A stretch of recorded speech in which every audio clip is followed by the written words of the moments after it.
আফসোস রাজনৈতিক দলগুলো এত বদমাশ কেমনে হয় ভাই?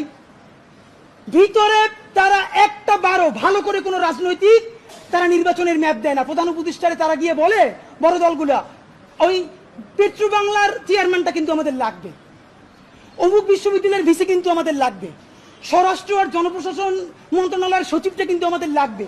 বাইরে এসে বলে আমরা নির্বাচন না দেখে হতাশ। একই দ্বিচারিতা।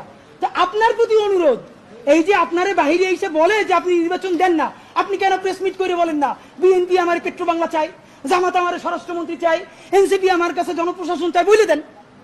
ধরেন আপনি বইলে দিচ্ছেন, করবে কি? মারবে। আপনি এমনি একদিন মরে যাবেন, আজীবন বাঁচবেন।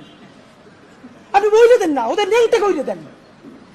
রাজনৈতিক শক্তির আমরা পক্ষে, কিন্তু রাজনৈতিক দলের নামে আপনাকে বলি, আপনারে আপনার উপদেষ্টারা সারাক্ষণ জুজুর ভয় দেখায় না? আপনারে বলি, একটু কান দিয়ে শুনেন, যদি ওয়াকার সাহেবের এবং আর্মি জেনারেলদের সাহস থাকে, আই রিপিট সাহস থাকে, একটা কুক ওই দেখাইতে বলেন। ঠিক ভাইরা, ব্যাপারটা এমন না। লিথাল উইপেন যখন চলে তখন পুলিশের উইপন আর আর্মির উইপেনের পার্থক্য থাকে না, প্রত্যেকটাই জীবন কাইরে নেয়। এই মাত্র একটা বছর আগে আমাদের হাজারো হাজারো শহীদ যেই গুলিতে শহীদ হয়েছে, এর চেয়ে দামি গুলি তো আর আর্মি আমাদের উপরে ব্যবহার করতে পারবে না। আপনি মনে রাখেন, এই ওয়াকার সাহেব অথবা আর্মি যদি কোনো কু করার চেষ্টা করে, জনগণ গিয়া ক্যান্টনমেন্টের ইট খুঁজে নিয়ে আসবে। ইট, একটা ইট ক্যান্টনমেন্টে আস্থা থাকবে না, আপনি যাইকে রাখেন। আপনি কারে ডরান? আপনি ভোট নেন।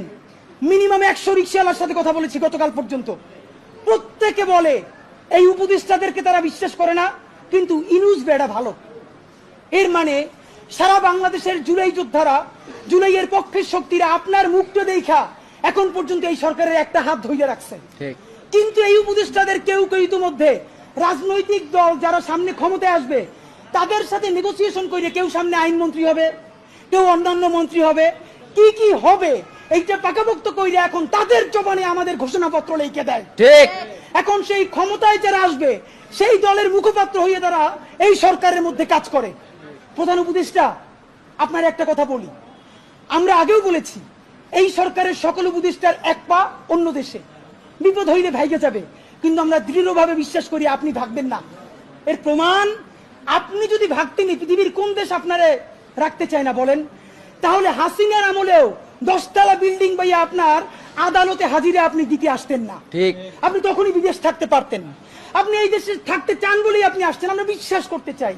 আপনার একটু পইয়া শুনাই, আপনার ঘোষণাপত্র থেকে অল্প কয়েক জায়গা মার্ক করে নিয়ে আসছি। মাননীয় প্রধান উপদেষ্টা, আপনি বলছেন যে সামনের নির্বাচনে, এবারের নির্বাচন যেন আনন্দ উৎসবের দিক থেকে, শান্তি শৃঙ্খলার দিক থেকে, ভোটার উপস্থিতির দিক থেকে, সৌহার্দ্য আন্তরিকতার দিক থেকে দেশের ইতিহাসে স্মরণীয় হয়ে থাকে, এর সকল আয়োজন করা হবে। মাননীয় প্রধান উপদেষ্টা, 6 মাস বাকি আছে। এই 6 মাসের মধ্যে আপনি এই উদযাপন কেমনে করবেন? নির্বাচন শুরু হইতে পারে না, এর মধ্যে মানুষকে হত্যা করতেছে রাজনৈতিক দল একটা আরেকটারে। তাহলে এই আমলা, এই পুলিশ, যেই পুলিশ রাজনৈতিক দলের ছত্রছায়া আবার হত্যাকাণ্ড ঘটাবে, আপনি তার দিয়ে কেমনে পারবেন? প্লিজ আপনার এই বৃদ্ধ কাঁধে রাজনৈতিক দলগুলোর বন্দুককে রাখতে দিয়েন না। আপনি না পারলে কুইট করেন, ওরা নিজেরা বুঝে খাক। কিন্তু রাজনৈতিক দলের একমাত্র মুখপাত্র হইয়া বাংলাদেশের মুখপাত্র থেকে আপনি বিদায় নিয়েন না। আপনি নির্বাচনের কথা বলছেন, আমরা খুশি হয়েছি, কিন্তু ইতিহাসের স্মরণীয় নির্বাচন করার রোডম্যাপ কোথায়? বাংলাদেশের রাজনৈতিক দলগুলো আপনার সাথে মিটিং করে সামনে এসে বলে আমরা নির্বাচনের রোডম্যাপ দেখি নাই, আমরা হতাশ। ভিতরে কথা বলার চেষ্টা করলাম, আফসোস রাজনৈতিক দলগুলো এত বদমাশ কেমনে হয় ভাই? ভিতরে তারা একটা বারো ভালো করে কোন রাজনৈতিক তারা নির্বাচনের ম্যাপ দেয় না। প্রধান উপদেষ্টারে তারা গিয়ে বলে বড় দলগুলা, ওই পেট্রো বাংলার চেয়ারম্যানটা কিন্তু আমাদের লাগবে, অমুক বিশ্ববিদ্যালয়ের ভিসি কিন্তু আমাদের লাগবে, স্বরাষ্ট্র আর জনপ্রশাসন মন্ত্রণালয়ের সচিবটা কিন্তু আমাদের লাগবে। বাইরে এসে বলে আমরা নির্বাচন না দেখে হতাশ। একই দ্বিচারিতা। আপনার প্রতি অনুরোধ, এই যে আপনারে বাহিরে এসে বলে যে আপনি নির্বাচন দেন না, আপনি কেন প্রেস মিট করে বলেন না বিএনপি আমার পেট্রো বাংলা চাই, জামাত আমার স্বরাষ্ট্রমন্ত্রী চাই, এনসিপি আমার কাছে জনপ্রশাসন চাই, বলে দেন। ধরেন আপনি বইলে দিচ্ছেন, করবে কি? মারবে। আপনি এমনি একদিন মরে যাবেন, আজীবন বাঁচবেন। আপনি বইলে দেন না, ওদের নেংটা কইলে দেন। রাজনৈতিক শক্তির আমরা পক্ষে, কিন্তু রাজনৈতিক দলের নামে নিপীড়নের পক্ষে আমরা নয়। বন্ধুরা আমার, আপনি আরেকটা কথা বলেছেন এখন থেকে প্রতিদিন আলাপ করুন আপনার এলাকায় ভোটদান ব্যবস্থা কেমন হলে সুন্দর হয়, কেমন হলে আনন্দমুখর হয়, সেটা আগে থেকে ঠিক করার জন্য, নতুন বাংলাদেশের কাজ করার জন্য সেইটা আপনারা প্রস্তুতি নেন। মাননীয় উপদেষ্টা যমুনে বললে হবে না, এলাকায় গিয়ে যদি এই এলাক শুরু করি আমার পিটাইয়া ছালবাকল উঠেই আবার ঢাকায় পাঠাইবে। ঠিক, ঢাকার এলাকা কিন্তু এক না, এলাকায় সেই পরিবেশ আপনি তৈরি করতে পারছেন? এলাকার ওসি প্রতিদিন এখন বিএনপির উপজেলা সভাপতির ফোন করে ডায়াবেটিসের খবর নেয়। তা আমার কথা যদি বিএনপির বিপক্ষে যায়, আমার কথা যদি জামাতের বিপক্ষে চায়, তারা তো আমার দৌড়নি দিয়া কি করবে তা তো আপনি বুঝতে পারতেছেন না। প্রধান উপদেষ্টা, মাননীয় উপদেষ্টা, শেষের দিকে আপনার আর একটা কথা আপনারা বলা দরকার। আপনি এখানে খুবই স্পেসিফিকলি বারবার নির্বাচনের যে রোডম্যাপটা দিয়েছেন, আমরা অত্যন্ত খুশি হয়েছি। আপনার হাতে সময় আছে 6 মাস। আপনাকে চূড়ান্তভাবে আমরা কয়েকটা প্রস্তাবনা দিতে চাই। নাম্বার 1, এই 6 মাসের মধ্যে আপনি একটা আপার হ্যান্ড নেবেন। সেই আপার হ্যান্ডের চূড়ান্ত কাজ আগামী 1 সপ্তাহের মধ্যে আপনি ইন্টারিম ভেঙে দেন। ঠিক, এই ইন্টারিমের অনেক উপদেষ্টা এখন সামনে কেউ বিএনপির, কেউ জামাতের, কেউ এনসিপির মুখপাত্র হইয়া তাদের দলীয় এজেন্ডাগুলো আপনার সামনে রেখে বাস্তবায়ন করবে। এইটা আপনি হইতে দিয়েন না। আপনি অতি জলদি যেই নির্বাচনটা উপহার দিতে চান তার জন্য ইন্টারিম ভেঙে দেন এবং অতি দ্রুত তত্ত্বাবধায়ক সরকার ঘোষণা করেন। এই ইন্টারিম ভেঙে দিয়া আপনি প্রধান হইয়া আপনি তত্ত্বাবধায়ক সরকার ঘোষণা করেন। আগামী 6 মাস মাননীয় প্রধান উপদেষ্টা, এটা অনেক অনেক বেশি ইনাফ, মোর দ্যান ইনাফ এই দেশে পাল্টাই দেওয়ার জন্য। আপনি কিছু বিপ্লবী সিদ্ধান্ত নেন। সেই বিপ্লবী সিদ্ধান্তের মধ্যে আপনি 1 নম্বরে বলেন যে এই দলই ক্ষমতায় আসবে ওয়াদা করতে হবে 72-এর সংবিধানকে বাতিল করতে হবে। যেই 72-এর সংবিধানের মধ্য দিয়ে বাকশাল হয়েছে, বিচারিক হত্যাকাণ্ড হয়েছে, সেই সংবিধানকে নতুন সংসদে বাতিল করে জুলাইয়ের ঘোষণাপত্রের আলোকে এবং জুলাইয়ের সনদের আলোকে নতুন সংবিধান রচনা করতে হবে। নাম্বার 2, প্রতিনিধিত্বশীল স্বাধীন পুলিশ কমিশন গঠন করতে হবে। আমরা বলেছি শুধু পুলিশ কমিশন না, কারণ এই পুলিশ যদি জানে আগামীতে বিএনপি ক্ষমতায় আসবে, জামাত ক্ষমতায় আসবে, সে হোমওয়ার্ক কইরা প্রত্যেকটা কেন্দ্র দখল করে ব্যালট ভরে দিবে, কারণ সে জানে তাহলে তার পোস্টিংটা ভালো হবে। সুতরাং আমরা চাই একটা প্রতিনিধিত্বশীল স্বাধীন পুলিশ কমিশন। এটা যদি 10 জনের মেম্বার হয়, 2 জন বিরোধী দল থেকে থাকবে, 2 জন বিশ্ববিদ্যালয়ের শিক্ষক থাকবে, 1 জন শহীদ পরিবার থেকে থাকতে পারে, এই পুরো সরকার থেকে থাকবে 5 জন, বাকি 5 জন অন্য স্টেক থেকে।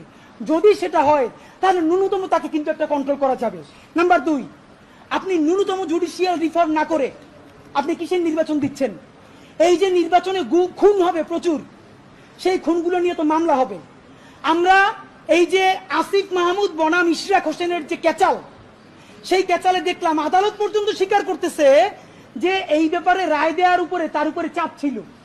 কোন রাজনৈতিক দল ক্ষমতায় নাই, সেই অবস্থায়ও যদি আদালত বলে যে এই রায় দেয়া তার উপরে চাপ ছিল, যখন রাজনৈতিক দল থাকবে তখন তো চাপ লাগবে না, তখন আইন মন্ত্রণালয় দিয়ে লেখা পাঠাবে, সে শুধু সাইন করে দিবে।